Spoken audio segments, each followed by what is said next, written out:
दर्शक बंधु ओढ़णी सीरियल रे आज देखा पाइबे एक धमाकदार एपिसोड। से बदमाश मानसी मोहिनी आउ रघु गोटे प्लान करके ज्योति को बेहोश करके नहीं जिबे आउ कोठी रे नहीं कि छाड़ी दे आसीबे। पर ज्योति चेतार आसीबा पर कहिबे मु एठिकी केमिति आसिली। तापर रघु को देखिकी कहिबे तमे तो जेल रे थबा कथा ना। तापर ज्योति कहिबे ये को जगह ये कोठारा जगह। ज्योति एमिति कहिले रघु कहिबे ये सेई जगह जहा तो कपाल रे बहुत पूर्वरु लेखा सरीची। ये हैला कोठा आउ तू इठर नुआ झियो।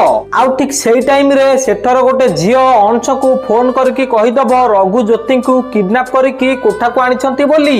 आउ एपटे अंश कथा सुनिबा परे से झियो को कहिबे तमे व्यस्त हुओनी मु जाई कि पहुंचुची। अंश एमिति कहि कि जीवन को कॉल करिवे आउ कहिबे जीवन ज्योति काहे कि मो कॉल उठो नांती तमे टिके फोन ज्योति को देलो। तापर जीवन कहिबे ह रुआ मु दउची। जीवन एमिति कहि कि देखिबे रूम रे ज्योति नथिबे। तापर जीवन ज्योति को खोजिबा को लागिबे हेले कोठी भी पाइबेनी। तापर अंश कहिबे कोन हैला जीवन ज्योति घरे नांती ताहले मते जो खबर मिलिची ताले से कथा सत।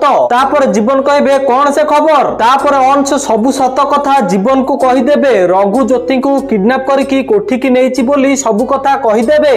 तो दर्शक बंधु आपण मानु कोन लागुची जीवन आ अंश जाई कि ज्योति को कोठी रु बंचेइबे कि। जदि हां ताले कमेंट रे जीवन आ अंश लिखि दियंतु। आ आपण माने जदि चाहुचंती मानसी मोहिनी रघु जेमिति ज्योति को नहीं कि कोठी रे बिकी देइछंती सेमिति मानसी को कोठी रे नहीं कि बिकी देले ठीक हबो कि। जदि हां ताले वीडियो को लाइक करी चैनल को सब्सक्राइब कर दियंतु।